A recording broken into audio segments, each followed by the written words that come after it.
mean, see, I've only seen it on the Netflix, you know, the opening homepage. Me too. It's been a kind of, I need to watch Looks good, that. isn't it? So, in a moment, we find out what one of Griselda Blanco's ex-boyfriends makes of the show. Yeah, first, David Wilson is here with more on the housewife who became one of the world's most wanted. Hi, David. Hi, Good to see you, David. It's lovely to see both of you. So, I mean, everyone's talking about it at the moment. It's on Netflix. Griselda Blanco. Tell us a little bit. Who was she?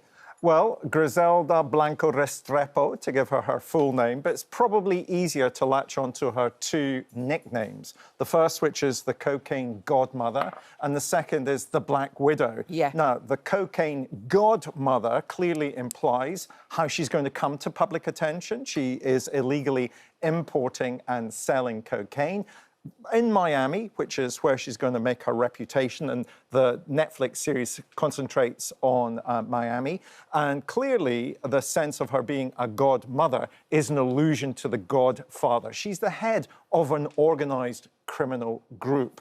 The Black Widow, because she had 4 husbands, 2 of whom we know that she killed, but more importantly, because she is the head of an organised criminal network, she has to be ruthless. And I looked and bottomed out in the American sources that she is suspected of having had some 200 people killed. Wow. So this is somebody with a serious criminological... So, David, what do you know about the origin story? Because how does a woman end up being in that position, given that, you know, quite a lot of this is about, you know, going up in these gangs is about violence and it's about what you're prepared to do. I mean, it's an extraordinary achievement, I suppose you could say, you know, what she ended up doing.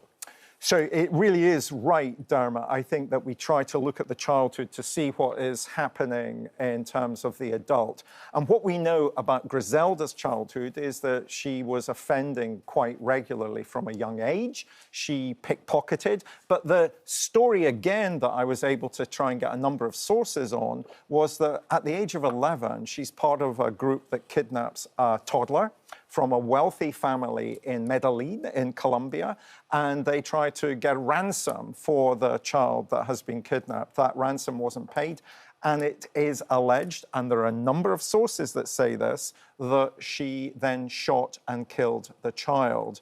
So she's ruthless. There is a ruthlessness here that, of course, in some respects, the Netflix series does dwell on, but in other respects, the Netflix series rather romanticizes. But this is somebody who's had an offending past from a very early age. Yeah. And do you think people would have suspected this woman, and I say woman, back in the day, would they have suspected her as a drug lord? Oh, absolutely not, Ali. And of course, we're used to women being used as drug mules even today. But here's a woman at the top of an organised criminal hierarchy. So there are all kinds of issues related here to about sex and the gender. You know, can women commit the same kinds of crimes as men? And of course they can. Yeah. It's much rarer. So let's bring in Charles Cosby. Charles, thanks so much for joining us. So you were her ex-boyfriend. She once attempted to have you killed. So what kind of girlfriend was she? First of all, thank you for having me. Oh, pleasure. Thanks for the invite. It's a pleasure. Well, being with Griselda Blanco, every day was a different challenge, you know, because, you know, some days she would be in a good mood. Other days, she would be in an angry mood. So, you know, it depends on how she woke up that morning, you know, how my day would go. And what was it about her that attracted you, Charles?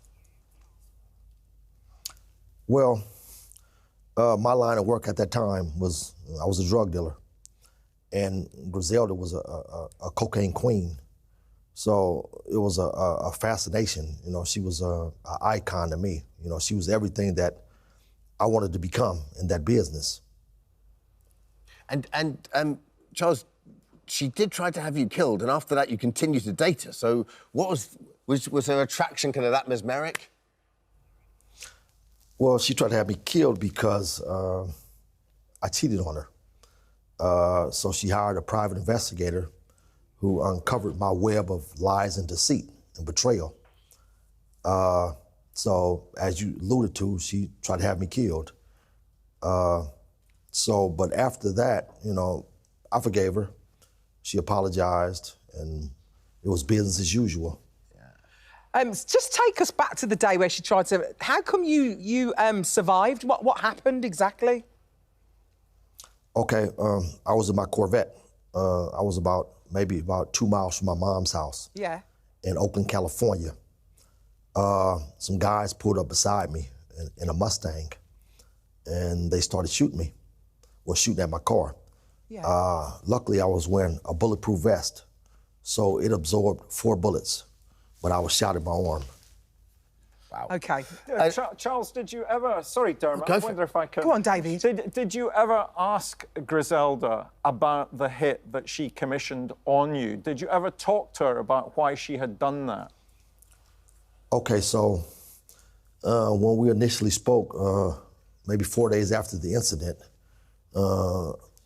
she told me that she was in a jealous rage because her thing was, you know, Griselda didn't like white women, and I was dating a white woman, you know, or cheating on Griselda with a white woman, a blonde-haired, blue-eyed white woman.